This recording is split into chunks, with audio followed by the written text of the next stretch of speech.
Zimbabwe, many women are quietly asking an important question.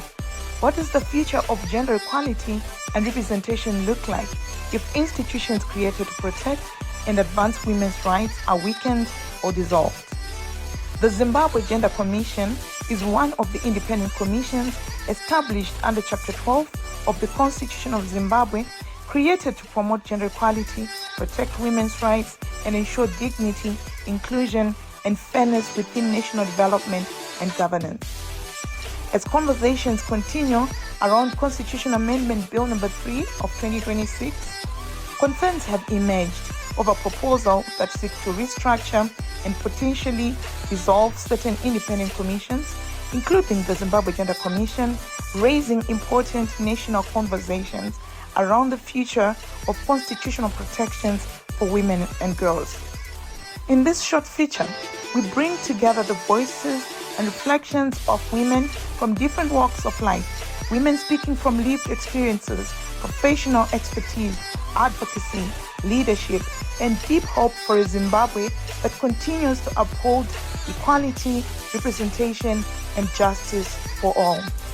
These are women's perspectives on the Zimbabwe Gender Commission and the ongoing national conversation surrounding its proposed dissolution. I'm privileged today to sit with a sister, a leader within the women's space, Madam Mercy Jaravani, the National Coordinator of the Women's Coalition of Zimbabwe. Madam, welcome to the show. Thank you so much, Nyari, and it's a pleasure to be here. Thank you. Lovely. So we have been having conversations and around the CAB 3. Yes. And we know there's an issue that the Women's Coalition of Zimbabwe and the women of Zimbabwe, I mean, one of the issues that people care about, the issue of the dissolution of the Gender Commission. And what will be your take? What does it look like? What does it mean to the ordinary woman? What is it? That's quite an interesting question and conversation as well.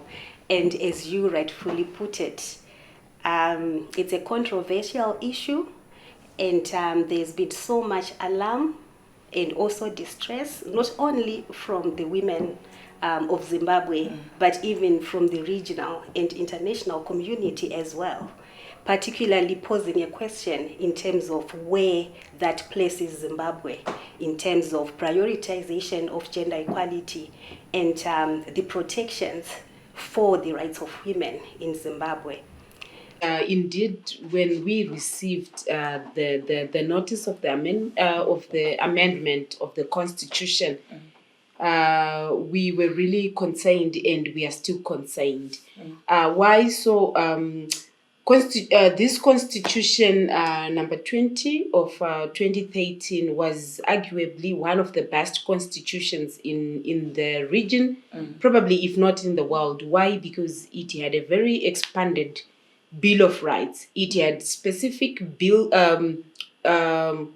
human rights that pertained to women. It also had elaboration section on how certain rights pertaining to women were going to be implemented, and it also provided for special measures to give effect, to fulfill, protect, and promote such rights.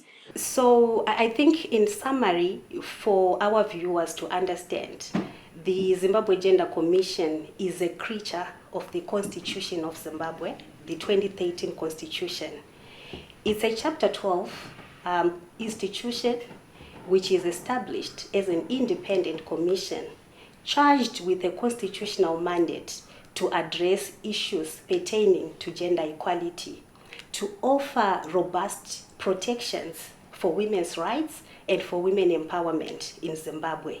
So if you are looking at it, if I'm going to be giving an example perhaps within our African setting, when you look at the Zimbabwe Gender Commission, you are looking at Teteve Pamusha, where women, where men, or any citizen can approach kana vane nyaya dziri kurwadza in relation to gender equality, kana pane nyaya dziri kunetsa pamusha, So put rightly even within the Oh, constitutional I love discourse. how you are putting this into the African feminism. I mean, that sounds to me like this is, yeah, I love that. Yes. So gender commission nditete. Yes, saka vanenge vakamira vari ipapo nenyaya dzegender. Ende vachizomira vana nasekuru nananiwo zvavo vamwe vanozodhila nedzimwe nyaya. That's your Zimbabwe Human Rights Commission, that's your Zimbabwe Media Commission, but tete vepamusha vanenge varipo. Right. Yes. The 2013 constitution was very fundamental when it comes to human rights protection, when it comes to gender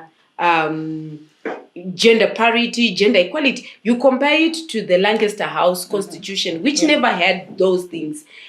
So we were very excited as women rights organization to have a constitution that speaks to women's issues, women's rights, how to enforce them. For instance, creating specific institutions to enforce, to safeguard, to investigate in as far as human rights violations of women are concerned.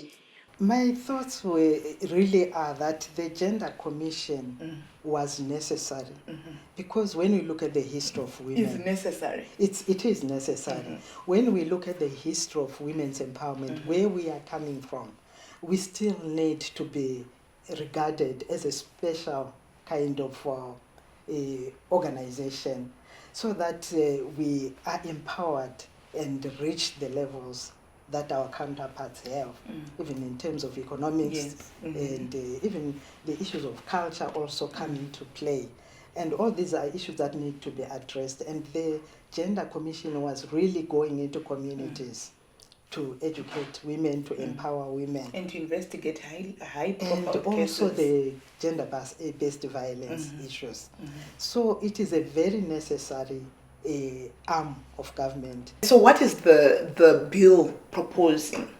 Also, you can actually just write with the narrative yatete kuti okay tete pamusha vakaiswa as part of the constitutional structures in section 12 of the constitution, and what does it mean? What is the current bill saying about tete? So what the bill is proposing at the moment is to now dissolve the Zimbabwe Gender Commission and merge it into the Zimbabwe Human Rights Commission. In simple terms, tiri kugara dare repamusha, pari kunzi tete pamusha pano havachadiwi. Zvanga zvichifamba natete nenyaya dzavanga vachimiririra, chingoitai kuti vanasekuru vachigara dare radzo vafambe nadzo. So put simply, that's where it is. So zvese zvanga zvichitwa natete zvekugara madare, but kana tete vachigara madare mumusha, vane matare avo vanobvumirwa kugara, handiti, anoenderana nenyaya dzavo, nezvavanoziva, handiti, neexpertise yavo neruzivo rwavo. Vanasekuru pavanogara matare avoko, vanogara zvakare vane simba ravo neruzivo rwavo, handiti. But apa patasvika panguva yekuti vanhu vakuti aiwa, chingotai kuti matare iwawo arikugadzirwa achifambwa nawo natete, vanasekuru ngavachingofamba nawo.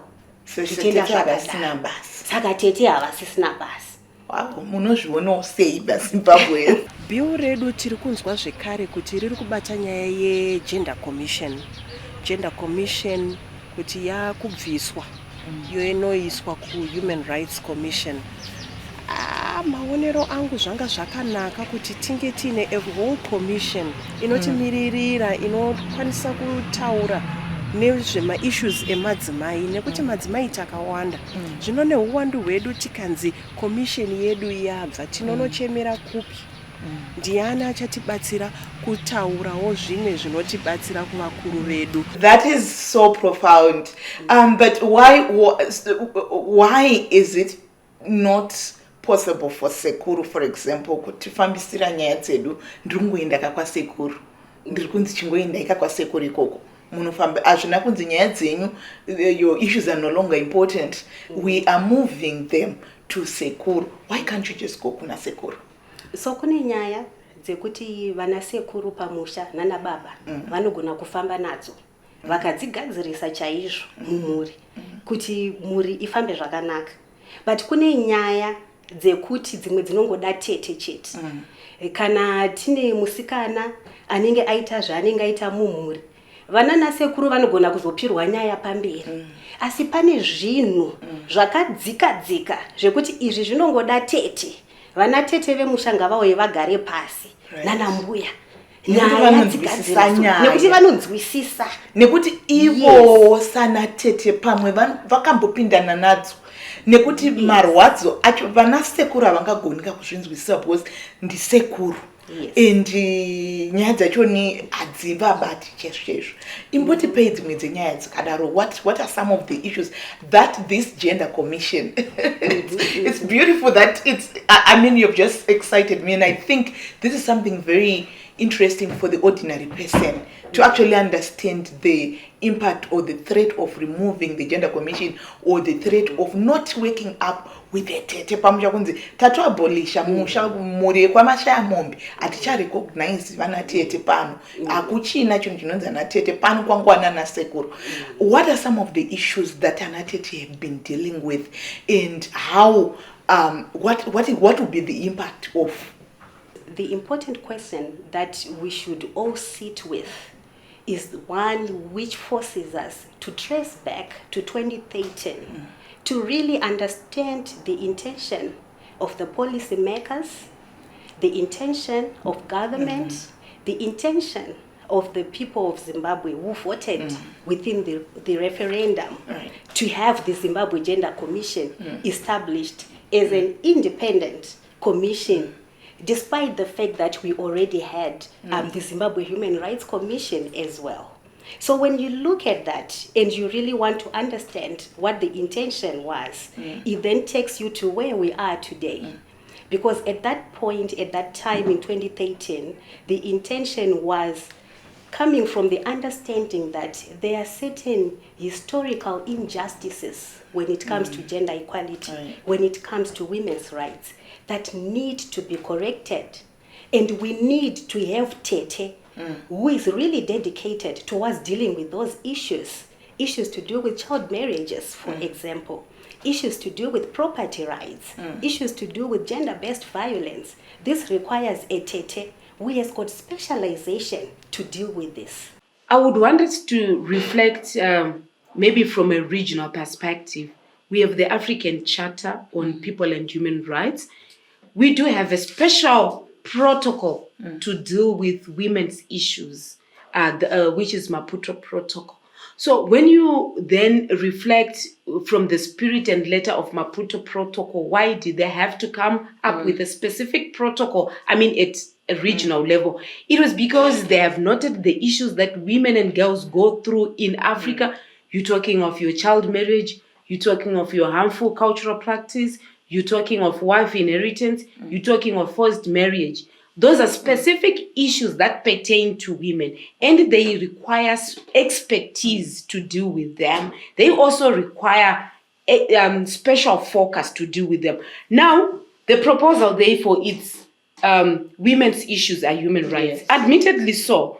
But can we then say harmful cultural practice are going to be generalized through the Human Rights Commission? Your child marriage is going to be generalized, your wife inheritance, and importantly, sexual harassment within the workplace. It's going to be bunched within the human rights discourse within the framework of Human Rights Commission. Welcome to Identities with Nyari Mashayamombe, your empowerment podcast where we talk about social, economic, and everyday issues that affect us.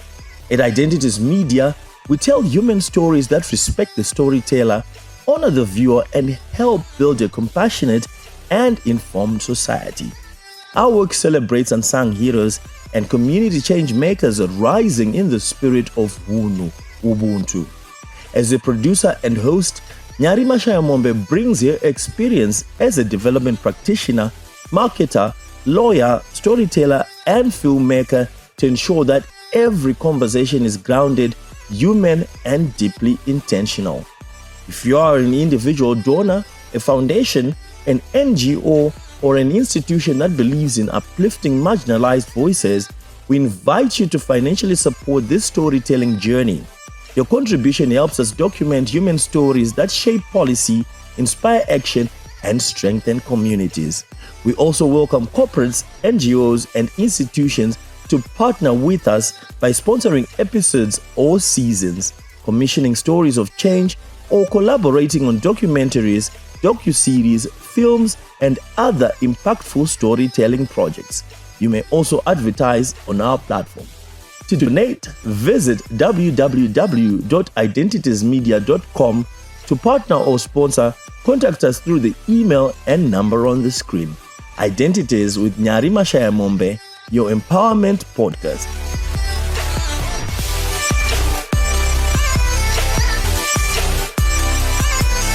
We still have so many issues that we are dealing with as far as gender equality is concerned.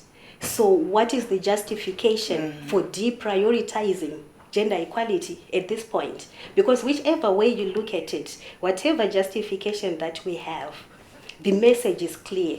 Gender equality is being deprioritized.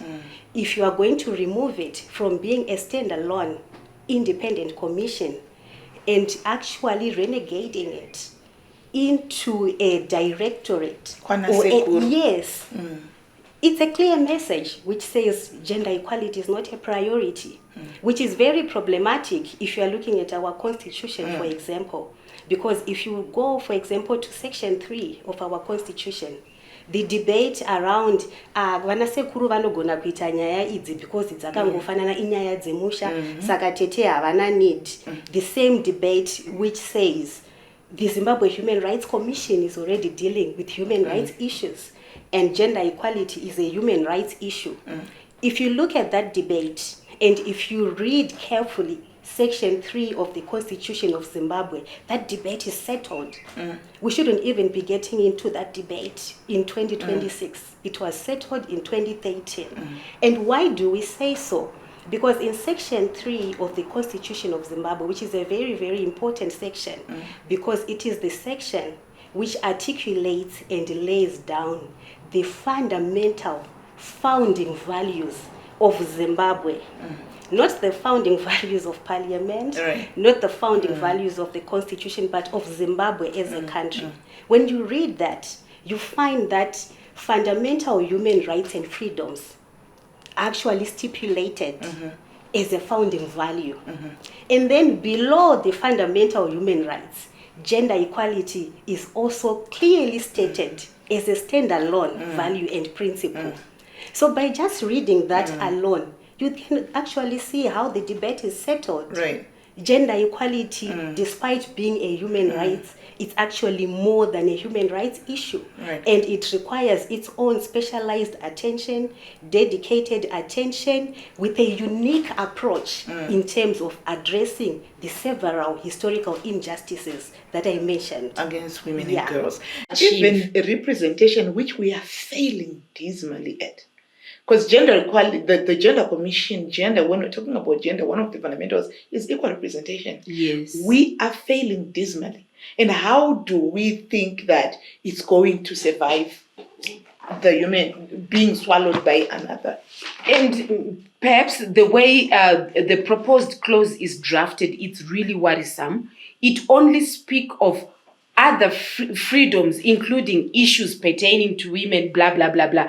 Now, it doesn't really take everything that's already provided for in the Constitution, including specific functions that the Gender Commission is currently doing. For instance, investigative function, which is very critical, especially around sexual violence done and perpetrated by important and public figures. I think we have seen this happening, and we have seen the work that Gender Commission has done. From other circles, we have heard that other people were saying it's a replication of functions. We have not seen, specific work that Gender Commission has been doing. My question remains, why do we keep thinking that the Gender Commission must be swallowed? Why? So for me, it still comes back to the underlying fact that there is still an a minimization of gender equality and a lack trivialization, trivialization, minimization, and minimization. lack of interest in ensuring that there is gender equality in this country. And I just wanted to come back to the process you explained, to say it is more like the gender commission's functions are being moved to that. To the other human rights commission, and by so doing, what the picture I get is, as we are shifting from, there's a lot of leakages, there's a lot of loss, there's a lot of loss over what is important. And it brings me back to say, who drafted this amendment number 3? It's obviously men who, because we don't have as much representation in these spaces, I would not have imagined that women would consent to having the gender commission repealed. And even with that observation as well, if you look at it, Zimbabwe was really posing as a game changer when it comes to gender equality and women's rights, not just within the region, but even at international levels as well. We saw Zimbabwe being reviewed before the African Commission last year. We also saw the UN working group visiting Zimbabwe, and they were making some observations in terms of positive. And then we just face a regression like this. What message does it send out, to the global community in terms of where Zimbabwe sits with gender equality? So these are very difficult questions to reconcile. And if you look at it, there's just so much conflict in terms of policy. There's so much inconsistencies. You pointed out the NDS too. It came into force in January. For the first time. Yes, and it's talking about strengthening independent institutions. And it mentions explicitly the Zimbabwe Gender Commission as one of the commissions to be strengthened under the NDS too. But then you move on a month later, there's a proposition to disband the Zimbabwe Gender Commission as a whole. So what does that say in terms of our priorities as a nation? And if you follow really, the further debates justifying the dissolution of the Zimbabwe Gender Commission, there's also the issue of costs, where they say we want to cut on costs. There's also an issue around we have too many commissions. But then at the same time, when you read the same bill, you find that within that same bill, they are proposing to set up new commissions as well. So it's double standards. So the double standards, and just a communication that whoever drafted this bill has issues with gender equality. I mean, I don't know whether it was a group of people, and I suspect it's a group of men.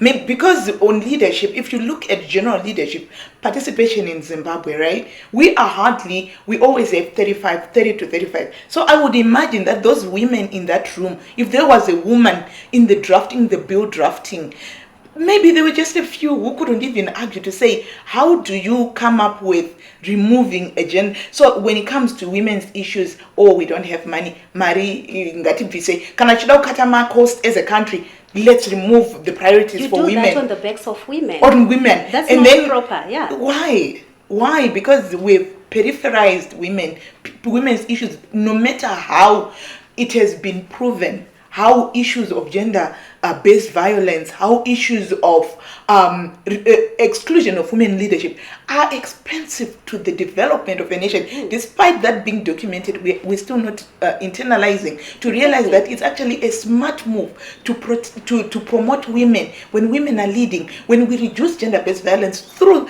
a mechanism like the Gender Commission, when we make sure that we're advancing in gender equality, it benefits community, it benefits the country, the GDP of a country grows. Why are we not internalizing that? So this is the problem that we have, and really it's deeply rooted. It's more than just being a legal issue, and it's more than just being a cost-cutting issue. A cost-cutting issue is deeper than that. And at some point, that is the monster that we have to confront, because you cannot justify the dissolution of a commission because you want to cut on costs. And you are the first introducing other commissions and you are that are introducing political. Exactly. It doesn't make So sense. we're like, politics of the politics of ruling the country are more important than the reality of the people that put you in these positions. It doesn't make sense at all. And if you try to interrogate further the argument around it being, okay, the Zimbabwe Human Rights Commission is already dealing with human rights. You can also see the double standards in that justification because, for example, we have the Zimbabwe Media Commission. The Zimbabwe Media Commission really is charged with the mandate to protect certain fundamental freedoms. If I'm correct, it must be section 61 and 62 of the Constitution, which is around access to information and freedom of expression. These are all fundamental freedoms and human rights, which by the reasoning and the justification that we are seeing around the Gender Commission could also apply to the Media Commission to say these are human rights issues. I mean, don't pretty need the much Media to Commission. any commission. Really. So let's merge the Media Commission into the Human Rights Commission. But that is not happening, rightfully so, because we understand that there are certain human rights and fundamental freedoms that requires dedicated attention and specialization. I think it is important for the government of Zimbabwe to listen to the groups such as the Women's Coalition of Zimbabwe, those that represent women's interests in this country, just as we made the constitution, as we want to tamper with it, to then listen to those groups who have documented their disdain at this stage to say it does not make sense to us, leave the Gender Commission, hands off the Gender Commission. As I would end, I would say please just give us your closing remarks. I think it was important for me to bring that remembrance to say we made the constitution together. The women's group had a seat at the table, and even as we are doing this, the women of Zimbabwe must have a seat at the table. Thank you so much, Nyari. In closing, I would say teteve musha ngavasiwe vaite basa ravo. Vanasekuru vanoziva zvavari kuita pamusha havangokachukiri, vanoramba kuti kwama kutendesa kune ngozi hazviite. Vanatete vakakosha, haunzi musha usina tete. So the Zimbabwe Gender Commission, we cannot have a completion of the independent commissions without the Zimbabwe Commission in this country. So I always want to say, President Mnangagwa, when he came on board, he was like, I'm a listening president. The women's group are saying, hands off the constitution, the Gender Commission of Zimbabwe. We do hope that is a listening president. And you, as our viewer, I do not know what you think. We just had the analogy of Tete, which I think just strikes a chord in all of us. But Gender Commission ndatete Zimbabwe. We cannot have musha usina tete. Anasekuru vana Zimbabwe Human Rights Commission must refuse. Kuti aiwa izvi zvana tete atibati tunoita makuna. And I think we have such cultural analogies that help us to realign ourselves where we're beginning to get lost. And you as a viewer, we want to hear from you. Please engage with us, leave a comment, share, and let's have these conversations going. Let your member of parliament know that very soon they're getting into debates in parliament. Let's protect the Gender Commission. Until next time, this is Advocate Nyari Mashayamombe. This podcast was brought to us by the Women's Coalition of Zimbabwe in collaboration with Identities Media. Welcome to Identities with Nyari Mashayamombe, your empowerment podcast where we talk about social, economic, and everyday issues that affect us. At Identities Media, we tell human stories that respect the storyteller, honor the viewer, and help build a compassionate and informed society. Our work celebrates unsung heroes and community change makers rising in the spirit of Ubuntu.